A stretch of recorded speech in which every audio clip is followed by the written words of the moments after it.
అమ్మ నమస్కారం. నమస్తే అమ్మా. శ్రీమాత్రే నమః. శ్రీమాత్రే నమః. చాలా సంతోషం మిమ్మల్ని కలవటం, మాట్లాడటం. అమ్మ, చాలామందికి ఏమన్నా అనారోగ్య సమస్యలు వచ్చినా, లేకపోతే వాళ్ళ ఇంట్లో ఏమన్నా ఇబ్బందులున్నా, అనుకోని పరిస్థితులు ఎదురైనా లలిత ఉపాసన చేసిన, లలిత అమ్మవారి ఆ సహస్రనామాలు చదివినా ఖచ్చితంగా ఆవిడ ఒక మార్గం చూపిస్తుంది అని నేను విన్నాను. ఇది ఎలా సాధ్యం? ఏ రకంగా ఎలా చదవాలి? అమ్మవారిని ఎలా కీర్తించాలి? ఎందుకంటే 1000 నామాలు ఉంటాయి. అన్ని నామాలు చదవాలా, లేకుంటే కొన్ని మాత్రం పఠిస్తే చాలా? ప్రత్యేకించి అనారోగ్యంతో ఉన్న వాళ్ళకి వివరించండి. తప్పకుండానమ్మా, చాలా మంచి ప్రశ్న వేశారు. ఈ రోజుల్లో చాలా అవసరము. ఈ రోజుల్లో చిన్న పిల్లలప్పటి నుంచి కూడా చాలా హెల్త్ ఇష్యూస్, పుట్టిన పిల్లలకు కూడా ఎన్ని హెల్త్ ఇష్యూస్ వస్తున్నాయో. సో మనకు లలితా శాస్త్రం ప్రతి దానికి కూడా రెమెడీ అమ్మా. మన లైఫ్లో ఏ ప్రాబ్లమ్స్ అయితే మనం ఫేస్ చేస్తున్నామో, ఏదైనా అన్నింటికీ కూడా లలితా శాస్త్రంలో అనేక శ్లోకాలు ఉన్నాయి. అది నిజంగా ఒక రెమెడీ. మనం భక్తి, శ్రద్ధతో, నమ్మకంతో కనుక పాటిస్తే దేన్నైనా కూడా తీస్తుంది, మనలో ఆ చేంజెస్ కనిపిస్తాయి. అంత గొప్పది ఈ లలితా శాస్త్రము, అంత విశిష్టత ఉంది. మీరు అడిగారు హెల్త్ ఇష్యూస్. అనారోగ్యం ఉన్నప్పుడు ఎటువంటి నామాలు అమ్మవారిని మేము చదువుకోవాలి, పఠించాలి, వివరించండి. లలితా శాస్త్రంలోనమ్మా, సర్వవ్యాధి ప్రశమని సర్వ మృత్యు నివారిణి అని ఒక నామం ఉంది. ఇది 112వ శ్లోకంలో సెకండ్ లైన్ ఉంటుంది చూడండి. 112వ 112లో సర్వవ్యాధి ప్రశమని సర్వ మృత్యు నివారిణి. ఇది చాలా అద్భుతమైన మంత్రం అమ్మ. ఇది నామము. అదే కనుక మనం మంత్రంగా తీసుకుంటే ఇది ఒక మంత్రం. దీనికి లాస్ట్ లో యై నమః ఒక్కటి యాడ్ చేయాలి. సర్వ మృత్యు నివారిణి యై నమః. సర్వ వ్యాధి ప్రశమని సర్వ మృత్యు నివారిణి యై నమః. ఇది ఎంత అద్భుతమైన మంత్రం అంటేనమ్మా, నేను ఎక్కడైతే ఉన్నానో మీరు చెప్తే చాలా ఆశ్చర్యపోతారు. Live example. ఇక్కడ హైదరాబాద్లోనే ఉంటూ ట్రీట్మెంట్ జరుగుతోంది. ఆ పేరు అది చెప్పను నేను. ఆస్ట్రేలియాలో ఉంటారు వాళ్ళు. ఆస్ట్రేలియాలో ఉంటారు. అమ్మాయి చాలా 40 years అమ్మాయి. క్యాన్సర్, చాలా అంటే లాస్ట్ స్టేజ్ క్యాన్సర్ అమ్మాయి. అక్కడ డాక్టర్స్ గివప్ ఇచ్చారు, ఇంకా మీకు ఏం అవ్వదని చెప్పారు. ఇంకా అలా చెప్పిన తర్వాత వాళ్ళు ఇక్కడికి వచ్చారు, హైదరాబాదు. ఇక్కడికి వచ్చి ట్రీట్మెంట్ స్టార్ట్ చేశారు.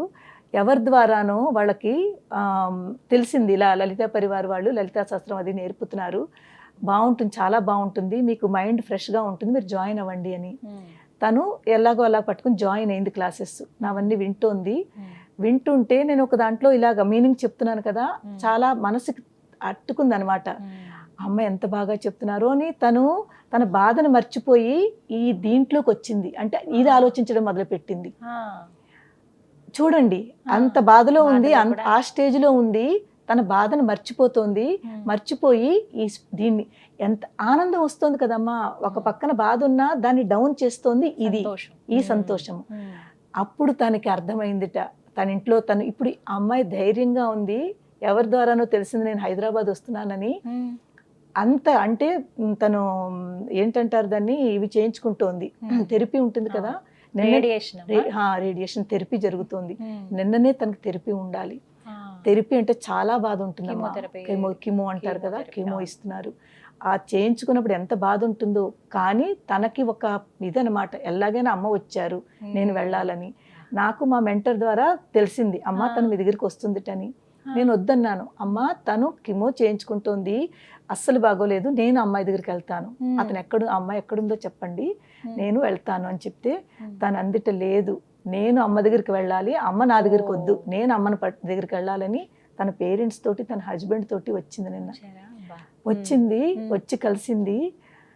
బాధ ఉంటుంది, ఒక బాబు ఒక పాప చిన్నపిల్లలు తనకి. కానీ తన ముఖంలో ఒక ధైర్యం చూశాను నేను. ఆ ధైర్యము స్పిరిచువల్ లా వచ్చింది తనకి, భక్తితో ఉండి. ఇలాగే చూడండి, ఎవరిదైనా ఇప్పుడు మీరైనా నేనైనా లైఫ్ని ఎవ్వరు మనం జడ్జ్మెంట్ చేయలేము. మన లైఫ్ ఎంత ఉంది అని ఎవరు చెప్పగలరా? అసలు అది సాధ్యం కాదు, అది మన వల్ల కాదు. మనం ఇంత అందంగా ఇప్పుడు మాట్లాడుతున్నామా, నవ్వుతూ ఉన్నామా, నెక్స్ట్ క్షణం ఎలా ఉంటుందో మనకేం తెలుసు? చెప్పలేము, ఎవరికి చెప్పలేము. తనకు నేను అదే అన్నాను, ఎవరిది లైఫ్ మనం ప్రెడిక్ట్ చేయలేము. అందు గురించి ఏది జరుగుతుంది ఇలాగ ఎందుకు అయిపోతుంది అని బాధపడే కంట ఏది జరిగినా పర్వాలేదు అని మనము దానికి ప్రిపేర్ అయిపోయి ఏం పర్వాలేదు అని మనము దాన్ని ఆ నెగటివిటీ నుంచి బయటకు వస్తే తప్పకుండా పాజిటివిటీ ఎప్పుడైతే పెరిగిందో మీలో మీకు ఆ డాక్టర్లు ఏదైతే చెప్పారో దాన్ని కూడా మీరు క్రాస్ చేస్తారు, ఇంకా బాగుంటుంది మీకు అని చాలా మంచిగా చెప్పాను. ఇదే శ్లోకం నేను అమ్మాయికి ఇచ్చాను. సర్వవ్యాధి ప్రశమని సర్వమృత్యు నివారిణి అయిన మహా, ఈ శ్లోకం అమ్మాయికి ఇచ్చాను. తర్వాత ఆ అమ్మాయి ఇప్పుడు నేను అన్నాను చూడండి అమ్మ డాక్టర్లు అమ్మాయికి టైం కూడా ఇచ్చారు. కానీ నేను అన్నాను లేదు, నాకు మీలో అది కనిపిస్తోంది, మీరు చాలా బాగుంటారు, మీరు చెయ్యండి, మన ప్రయత్నం మనం చేద్దాము, తర్వాత అమ్మవారు ఏం చేయాలో తను చూసుకుంటుంది. కానీ మనం బాధపడుతూ ఇంకా ఒకవేళ సపోజ్ 1 year ఇచ్చారనుకోండి, 6 months ఇచ్చారనుకోండి, ఆ 6 months బాధపడుతూ ఉండే కంట పాజిటివ్గా నవ్వుతూ అబ్బా ఇంకా నా దగ్గర 6 నెలలు ఉంది, మనం ఎందుకు అలా తీసుకోమమ్మా, భయపడతాం కదా, భయమే కదా మెయిన్, ఇంకా నా దగ్గర ఇంకా 6 నెలలు ఉంది అలా అనుకోండి. అయ్యో ఓన్లీ 6 నెలలేనా అనుకునే బదులు 6 నెలలు ఉంది. మనకు పరీక్షిత్ మహారాజుని గుర్తు చేసుకోండి, మా పరీక్షితుల వారి దగ్గర 7 రోజులే ఉండాలి. ఆ 7 రోజులు పాజిటివ్ గా తీసుకుని భాగవతం అంతా విన్నారు, విని మోక్షానికి వెళ్ళారా లేదా? 7 రోజులు నా దగ్గర ఉందనుకున్నారా లేదా? ఓన్లీ అయ్యే నా దగ్గర 7 రోజులే ఉందని ఏడవలేదు కదా, ఎంత ధైర్యంగా ఉన్నారు అతను.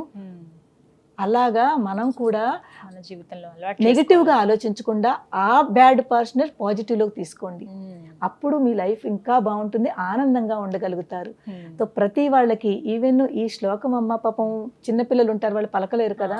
అయితే ఈ శ్లోకం ఎన్నిసార్లు పఠించాలి, సమయము ఇవి కూడా చెప్పండి. చాలా మంచిది. ఇప్పుడు ఈ సమయము పఠించడము మనకు ఒక మినిమం కూడా పెట్టుకోవచ్చును. అందరి దగ్గర టైం లేని వాళ్ళకి మినిమం 11 times మీరు ఈ శ్లోకం చదువుకుని ప్రతిరోజు చదువుకోవాలి.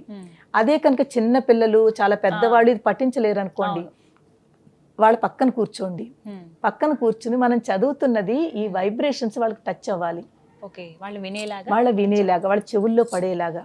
ఒకవేళ ఏ పోర్షన్ అంటే వాళ్ళకి చేతులు ప్రాబ్లమా, కాళ్ళు ప్రాబ్లమా, లేకపోతే ఇలాంటి ప్రాబ్లం ఉన్న వాళ్ళకి వాళ్ళ దగ్గర వెళ్ళి వాళ్ళు టచ్ చేయండి, ఈ మంత్రం చదువుతూ టచ్ చేయండి, వాళ్ళు ఆ పార్ట్ని టచ్ చేయండి. టచ్ చేస్తే ఈ వైబ్రేషన్స్ ఆ పార్ట్కి వెళ్ళి అది యాక్టివేట్ అవుతుంది.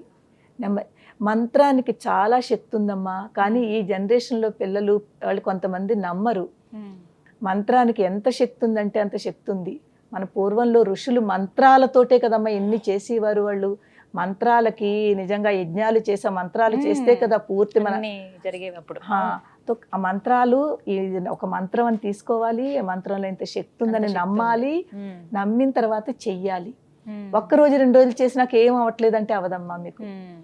కొన్నాళ్ళు మీరు ఇది అలా చేస్తూ చేస్తూ చేస్తూ ఉంటే మీలో ముందు అందరికంటే ముందు ఆలోచన మారుతుంది. మనకి ఏం కావాలి చెప్పండి, మన ఆలోచన మార్చుకోవాలి. ఇప్పుడు మనం బాధలో ఉండి నెగిటివ్ ఆలోచిస్తున్నాము, ఆ నెగిటివ్ ఆలోచన నుంచి పాజిటివ్కి వస్తారు, మీలో ధైర్యం వస్తుంది. భయం పోయిందంటే ధైర్యం వస్తుంది కదమ్మా, భయాపహ అంటాము.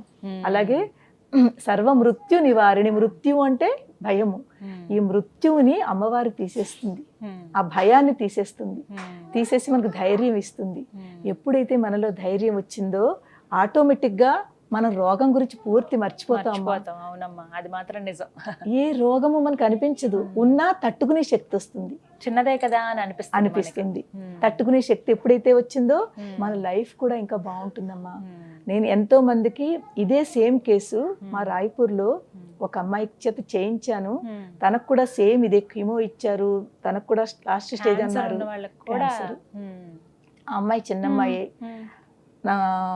ఎప్పుడైతే నన్ను పట్టుకుని లలితాశాస్త్రం పట్టుకుని ఈ నామం చదివిందో, ఈ డాక్టర్లు ఏదైతే వాళ్ళకి గివప్ ఇచ్చారో ఇంకా అవ్వదని, ఆ అమ్మాయి ఇప్పుడు ఎంత బాగుందంటే, ఏదైతే వాళ్ళు లైఫ్ ఇంకా ఉండదు అని ఎలా అయితే చెప్పారో ఇప్పుడు ఆ అమ్మాయి ఎంత హ్యాపీగా ఉందంటే, అంటే మీరు నేను ఎలా ఉన్నామో అలా ఉంది.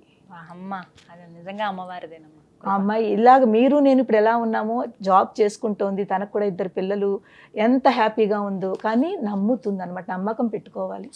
అందరికంటే మనలో ఉన్నది నమ్మకం తక్కువ. ఏమిటి ఒక్క నామం చదివితే ఏమిటి వస్తుంది అంటారు, ఒక నామం చదివితే అయిపోతుందా అంటారు. కానీ ఆ నామాన్ని మీరు భక్తితో చదివి నమ్మకం పెట్టుకుంటే తప్పకుండా అవుతుంది. రోజుకి 11 సార్లు రోజుకు మినిమం 11 సార్లు. దానికంటే మీ దగ్గర ఎక్కువ టైం ఉంది అనుకోండి, ఇంకా ఎక్కువ సార్లు చదవండి.